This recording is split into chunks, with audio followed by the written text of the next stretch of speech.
Bonjour à tous, aujourd'hui dans cette vidéo on va parler d'OpenMediaVault qui sort dans une version 7 le 3 mars 2024 et donc du coup j'en ai profité pour faire une mise à niveau de mes installations où j'ai OpenMediaVault et ça me permettra de vous expliquer comment réaliser donc ces différentes mises à jour, comment vous mettre en sécurité pour derrière pouvoir remettre à niveau vos installations.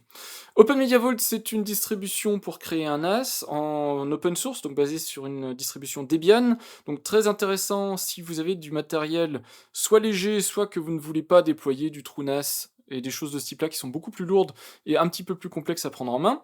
Et je vous avais présenté ma machine, mon NAS, que j'ai assemblé et que j'ai configuré devant vous en vidéo, dans des séries de vidéos que vous retrouverez sur ma chaîne YouTube. Donc j'ai en particulier une série, donc une playlist sur la création et l'installation d'un NAS, en vous expliquant les choix de matériel, les différents logiciels installés dessus. J'ai même expliqué comment fonctionne le RAID, comment choisir son OS NAS, puisque je vous ai montré du TrueNAS et de l'OpenMediaVault entre autres. Et je vous ai aussi fait une série de vidéos, donc une playlist sur le Reverse Proxy Swag qui vous permet ensuite, si vous voulez déployer des services sur votre NAS, de le faire en toute sécurité. Donc OpenMediaVault, je vous l'ai dit, donc distribution basée sur Debian. Dans le blog d'OpenMediaVault, le 3 mars est sortie l'annonce officielle pour la sortie d'OpenMediaVault 7 nommée Sandworm. Cette version-ci est en test depuis quelques mois et moi je la teste sur du virtualisé puisque j'ai ici ma petite plateforme Intel NUC sur laquelle je préteste ce genre de logiciel puisque je tourne en bare metal, c'est-à-dire que l'OS OpenMediaVault est directement installé sur ma machine, je n'ai pas de virtualisation sur mon NAS, je vous avais expliqué pourquoi. Donc je préfère ne pas me rater quand je vais lancer la mise à niveau de OpenMediaVault.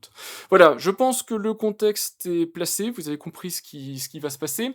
Je voulais juste vous montrer donc que ma machine OpenMediaVault fonctionne parfaitement, elle est, au moment où je vous tourne cette séquence, migrée. Je vous ai montré en vidéo, enfin je vous montrerai en vidéo comment on s'y prend. Donc elle fonctionne très bien, pas de souci particulier. Je l'utilise maintenant depuis, je crois, 2 jours sur cette machine-là. J'utilise depuis un mois sur mon petit Intel NUC, ça fonctionne très bien, pas de souci, donc vous pouvez vous lancer sans problème. Cependant, je préfère quand même vous dire que si jamais vous n'êtes pas pressé, il n'y a pas de raison particulière d'être pressé, attendez peut-être quelques jours, quelques semaines, il n'y a pas d'urgence à se mettre à jour, hein. Vous pouvez très bien tourner sur OpenMediaVault 6, il n'y a pas de souci. Ça permet aux premières personnes qui font les mises à jour, peut-être de trouver 2-3 petits bugs qui soient corrigés, comme ça vous êtes tranquille quand vous faites la mise à jour. Par contre, si vous vous lancez sur l'installation sur une nouvelle machine, que c'est pas une mise à niveau, pas de souci, vous pouvez directement installer de l'OpenMediaVault 7, et les procédures d'installation sont décrites sur le blog d'OpenMediaVault et dans les documentations d'OpenMediaVault. N'oubliez pas de vous référer toujours aux documentations, quoi que je dise, quoi que je fasse. Ce qui fait foi dans l'univers que je présente, c'est toujours les documentations officielles. Il m'arrive de temps en temps de dire des bêtises, et comme tout le monde, je dirais, mais regardez surtout les documentations, comme ça vous serez sûr d'avoir les bonnes procédures d'installation et de mise à niveau, et de ne pas rater une petite information que j'aurais pu, moi, rater. Vous l'avez donc compris, aujourd'hui on va parler d'OpenMediaVault 7. OpenMediaVault 7 qui a été annoncé officiellement en version finale, donc installable sur n'importe quel système en production, le 3 mars 2024. Donc il y a 2 jours de ça au moment où je vous tourne cette séquence-ci en particulier. Évidemment c'est encore très frais, il y a eu quand même une phase d'alpha, de bêta et tout ça, donc ça a été quand même testé relativement intensivement, mais moi je vous conseille quand même de prendre un petit peu de recul. Si vous n'avez pas besoin des nouveautés annoncées dans OpenMediaVault 7, attendez un petit peu, regardez comment ça se passe, vérifiez s'il n'y a pas de problème connu qui vous concernerait.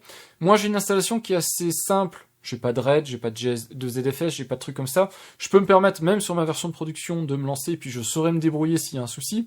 Maintenant, attention à vous, si jamais vous avez une machine en production, que vous n'êtes pas super à l'aise, c'est pas forcément la peine de sauter tout de suite sur la nouveauté. Si vous installez une nouvelle plateforme, par contre, ça peut être intéressant. Donc OpenMediaVault 7, son nom de code, c'est Sandworm, vers des sables. Ça doit vous rappeler 2 choses. La première, qui est normalement la plus évidente, mais aussi la moins évidente, c'est que c'est issu de Debian 12 qui s'appelle Bookworm, qui n'a rien à voir avec le verse, je crois que ça veut dire rat de bibliothèque en anglais, mais en tout cas c'est issu de Debian 12, montée de version de Debian 11 en Debian 12, et donc montée de version d'OpenMediaVault pour faire les ajustements nécessaires et rajouter quelques petites fonctionnalités au passage. Mais Sandworm, c'est surtout une référence énorme à l'univers de Dune, puisque le mainteneur et le créateur d'OpenMediaVault est un fan de l'univers de Frank Herbert, Dune, et donc à l'issue de chaque version d'OpenMediaVault, il nous donne un nom de code qui est associé à une planète, à un personnage, à un monstre de l'univers de Dune. Donc il y a un lien direct. Donc le mainteneur en question, c'est Volker Teile. Je trouve qu'il maintient bien ce projet et puis il garde une bonne présence. Il y a énormément de gens qui contribuent à ce projet, que ce soit directement sur OpenMediaVault en soi, mais aussi indirectement, donc par les traductions, aussi par OpenMediaVault Extra, qui est tout un jeu de plugins additionnels. Mais en tout cas, c'est un projet qui est bien suivi et qui évolue, je trouve, dans le bon sens, surtout si vous cherchez une distribution pour NAS qui est à la fois assez large en termes de plateforme installable et plutôt fiable. Oui, parce que un truc que je dois préciser, et vous pouvez consulter la page Wikipédia si vous voulez en savoir plus, mais OpenMediaVault, donc c'est une distribution Linux basée sur Debian, ça vous l'avez compris. Vous avez une interface web pour l'administrer, et c'est aussi disponible sur un certain nombre d'architectures, de plateformes. Vous avez du 32 bits, du 64 bits, et aussi de l'ARM. Et donc du coup, vous pouvez l'installer sur du Raspberry, Pi 4, Pi 5, alors même si c'est un petit peu léger, on va dire, en termes de performance, pour faire des NAS basiques, on va dire, ça suffit largement, et puis Raspberry Pi gagne de plus en plus en performance, donc sont de plus en plus intéressants.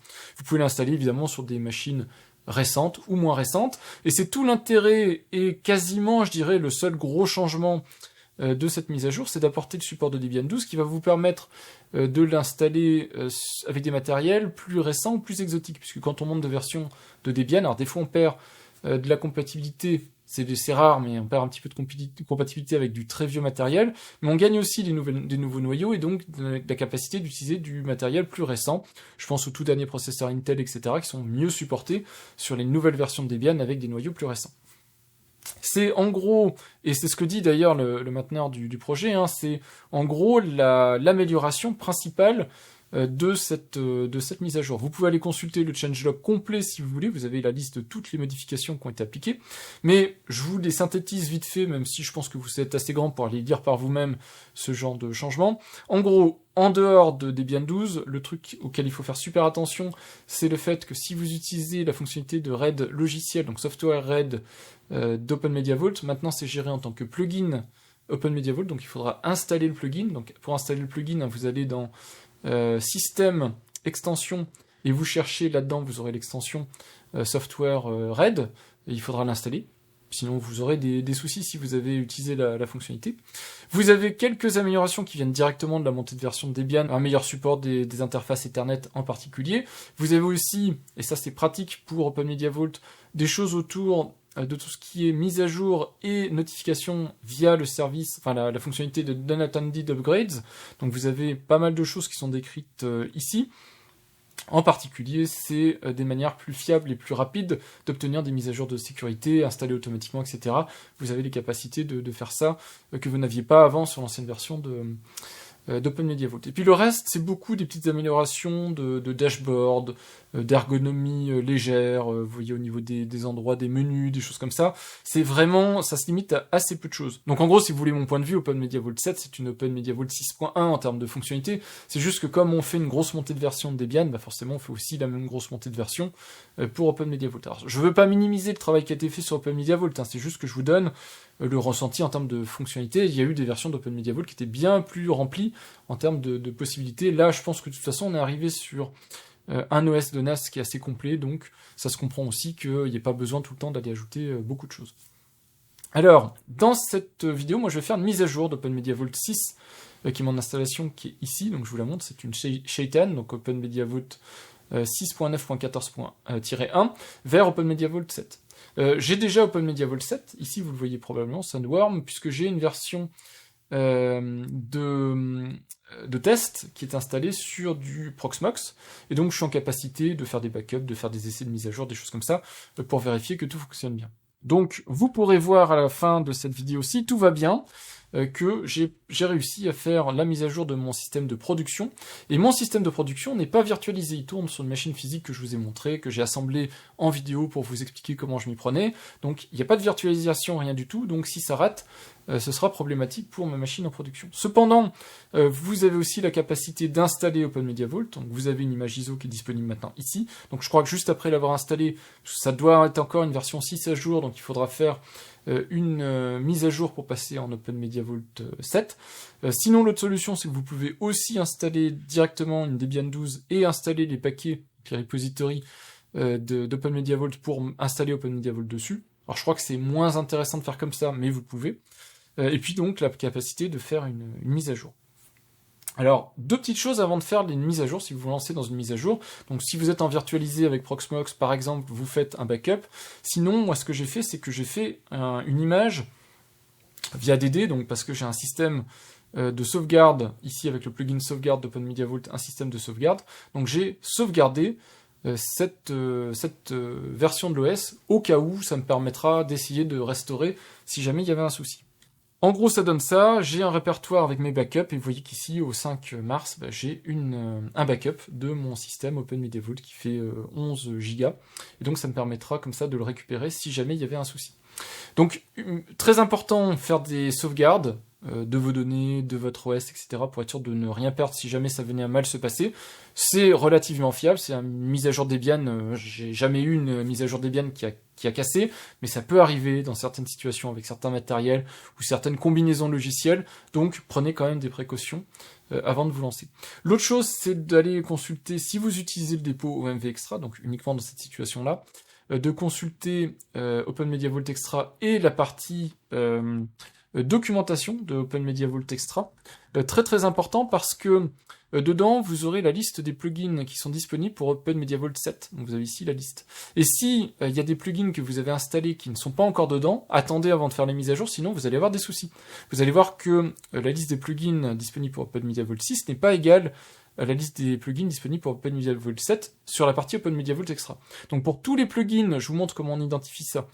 Pour tous les plugins, donc vous prenez extension, vous triez par installer. Tous les plugins que vous avez installés, si vous avez un paquet qui vient d'OpenMediaVault Extra, donc OpenMediaVault Plugin Developers, dans ce cas-là, vous regardez dans le dépôt ou la documentation que je vous ai montré. Donc ici, si le plugin est bien mis à jour. Donc moi, dans mon cas de figure, c'est le cas. Donc j'ai du backup, du compose, des trucs comme ça. Et si vous regardez ici, j'ai bien compose et des choses de ce type-là, donc normalement c'est tout bon. Et puis pour le reste, tout ce qui est mainteneur, donc Volker Taille, donc directement OpenMediaVault, là il n'y a pas de souci. Quand OpenMediaVault 7 est sorti, forcément les plugins ont été adaptés pour que ce soit compatible.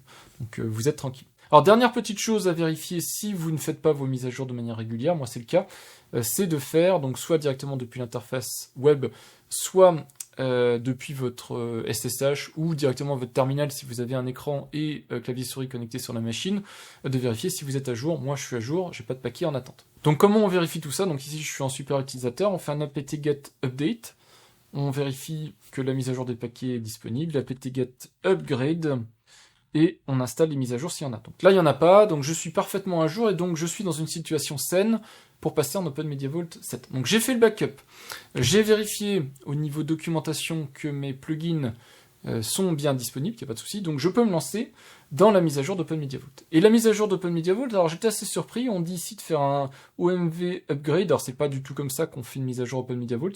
Alors je ne sais pas si c'était dans l'idée de cette phrase-ci. Donc quand vous tapez OMV-, vous avez tous les utilitaires qui tournent autour d'OpenMediaVault. Donc vous avez les plugins que vous avez installés, les choses de ce type-là. Un truc à connaître, si jamais vous avez un souci, je préfère vous le donner tout de suite, c'est OpenMediaVault First Aid. Très très bien si vous voulez réparer votre installation, vous avez un problème de réseau, un problème de démarrage quelconque, ça peut être super intéressant de connaître ça. Donc vous avez OpenMediaVault Upgrade, mais nous ce qui nous intéresse, c'est OpenMediaVault Release Upgrade. Ça c'est super intéressant, puisque en faisant OpenMediaVault Release Upgrade, on va voir l'écran qui va nous permettre de mettre à jour la release OpenMediaVault et donc de passer en OpenMediaVault 7. Alors ici on voit, alors l'écran est un peu petit, j'essaierai de vous mettre en plein écran, mais on voit l'écran qui nous permet de comprendre qu'on va faire une mise à jour d'OS avec un upgrade. Un upgrade c'est bien une mise à jour d'une version vers une autre. Donc pas juste une mise à jour, mais une mise à niveau, en fait, si je veux utiliser le bon terme français. Donc ça dit bien, faites attention que tous les plugins soient disponibles, donc je fais Entrée.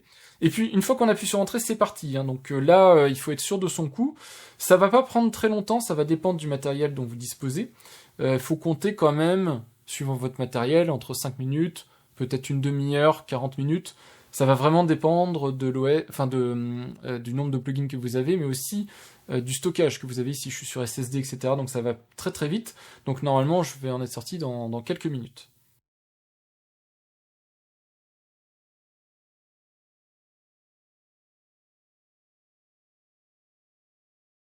Voilà, la mise à jour s'achève quasiment. Donc on a un dernier panneau qui nous dit à nouveau que je vous l'ai dit, hein, le plugin Software Red est maintenant déplacé en tant que plugin additionnel, donc il n'est plus dans les fonctionnalités par défaut. Et donc on redonne ici, enfin le nom OpenMediaVault-MD est précisé, comme ça vous pourrez le trouver si vous le cherchez, si vous en avez besoin, dans la section que je vous indiquais tout à l'heure. Donc on fait OK, ça devrait se terminer. Donc il y a quand même eu de grosses mises à jour, puisque vous l'avez vu ici, on est passé par exemple sur une image 6.1.0, donc noyau un peu à jour et compagnie. Il y a du microcode qui doit être mis à jour et tout ça. Donc très important, on vous dit ici que l'upgrade a terminé, a priori sans erreur, même si vous voyez au cours de l'exécution peut-être des fails, des warnings, des choses comme ça, c'est normal, pas d'inquiétude, c'est de la mise à niveau Debian, en général ça se passe toujours très bien. Donc, par contre, le reboot est à faire, donc vous ne rigolez pas avec ça. Il y a eu énormément de choses qui sont mises à jour, c'est préférable de redémarrer la machine, donc avec une petite commande reboot. Vous lui laissez le temps de redémarrer tranquillement.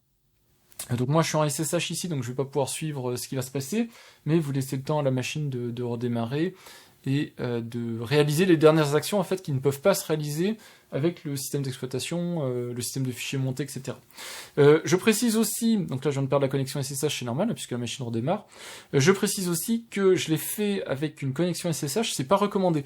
Dans la mesure du possible, faites-le connecté sur la machine avec un écran clavier souris, c'est beaucoup plus sûr puisque vous pouvez éventuellement perdre à un moment donné l'accès au serveur SSH, donc ce serait embêtant s'il y avait un souci quelconque.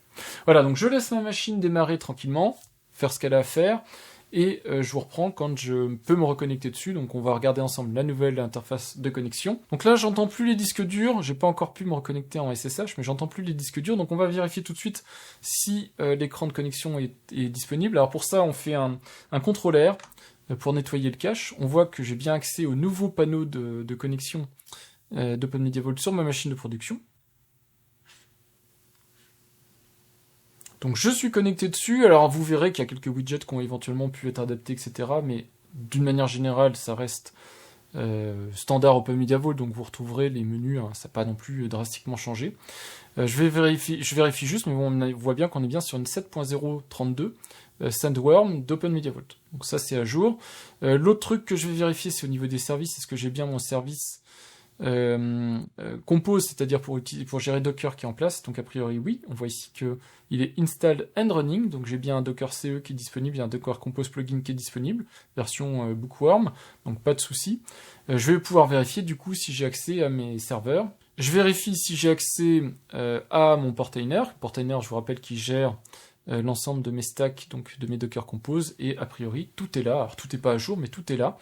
Donc j'ai un Docker et j'ai des serveurs qui fonctionnent. Et puis j'ai vérifié hors caméra si mes serveurs sont opérationnels, Nextcloud, etc. et opérationnels. Donc pas de souci.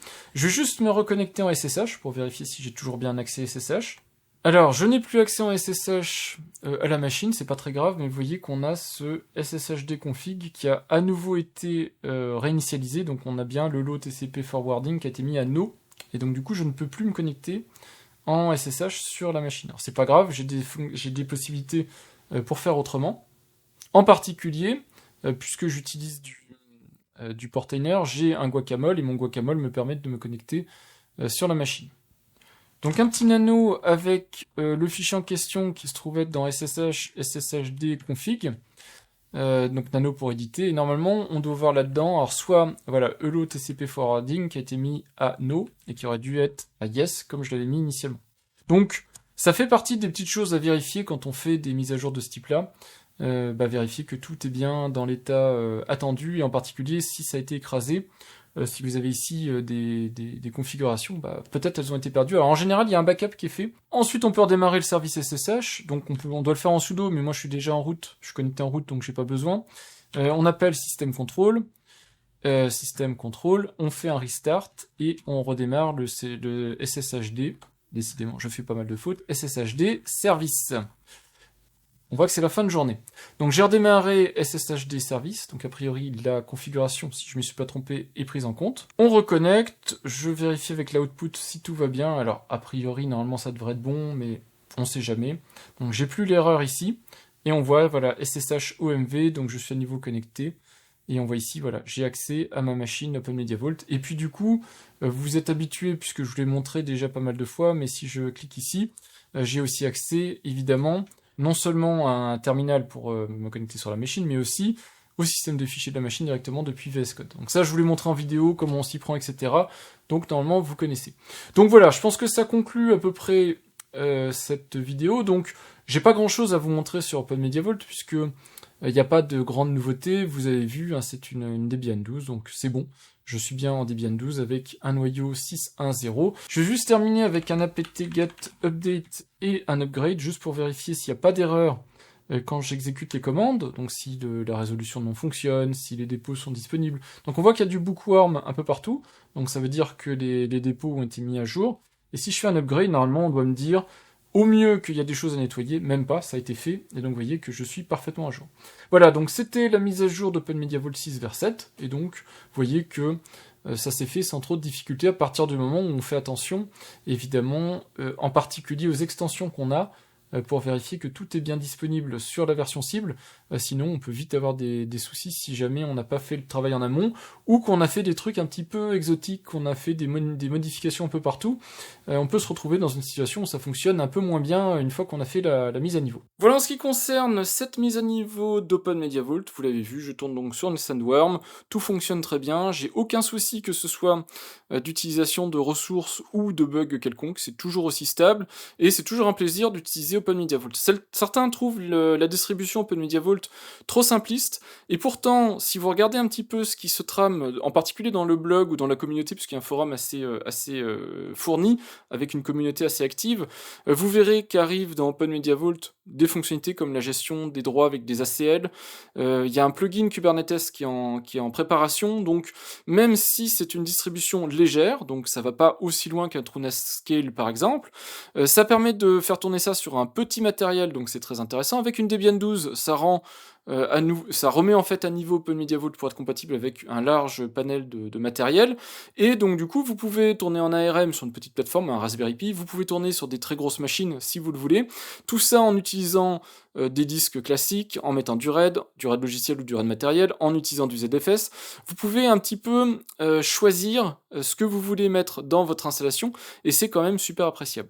Après ça, vous avez des services qui sont bien pensés. Je vous avais montré le service Compose qui vous permet maintenant directement de faire du Docker dans l'interface d'OpenMediaVault. Moi, personnellement, j'ai retenu le choix de Portainer, et donc, dans mon Portainer de production, j'ai mes stacks de production. Donc, j'ai des choses que je n'utilise pas tous les jours, donc je vais vous enlever les stacks inactives, mais voilà, j'ai tous les services que j'utilise quotidiennement ou régulièrement, qui me sont hyper pratiques, et ça fait au final une machine extrêmement stable, extrêmement fiable, et qui consomme très peu, donc c'était ce que je recherchais quand je me suis lancé dans le NAS, et après 3 mises à niveau d'OpenMediaVault, puisque j'ai commencé en 5, puis j'ai fait la mise à niveau en 6, puis maintenant je suis en OpenMediaVault 7, OpenMediaVault est toujours aussi satisfaisant, toujours aussi fiable, donc j'ai aucune raison de vous décourager d'envisager OpenMediaVault. Il y a d'autres solutions qui existent sur le marché, regardez quand même autour de vous avant de vous lancer, parce qu'une fois qu'on fait le choix d'un OS, en général, c'est pas que c'est irréversible, mais ça coûte cher de rechanger, mais je pense que ça reste toujours OpenMediaVault 7 une solution sûre et pérenne. Maintenant, vous l'avez vu, c'est pas qu'OpenMediaVault est en perte de vitesse, c'est que sur cette version 7, le gros du boulot c'était de la compatibilité Debian 12, ce qui a été fait, mais il n'y a pas de gros apports fonctionnels. Donc si vous attendiez quelque chose qui vous explose à la figure avec des interfaces graphiques revisitées, etc., ce sera probablement pour la prochaine version d'OpenMediaVault. Je sais pas si c'est la 8 ou une 7 quelque chose, mais en tout cas, il y a des choses qui sont en cours de refonte, mais c'est pas pour tout de suite. En tout cas, voilà en ce qui concerne OpenMediaVault 7, vous l'avez vu, une mise à jour qui se fait, enfin une mise à niveau qui se fait facilement, sans trop de problèmes, et qui au final vous redonne accès à un NAS remise à niveau pour les dernières versions donc Debian, donc mise à jour de sécurité et compagnie, bien à jour. Donc vous n'aurez pas de soucis, puis en même temps, si vous avez du matériel un petit peu récent, vous aurez la capacité d'avoir des compatibilités un petit peu améliorées par rapport à la version précédente. Merci d'avoir regardé cette vidéo, puis je vous dis à bientôt pour de prochaines vidéos. Au revoir!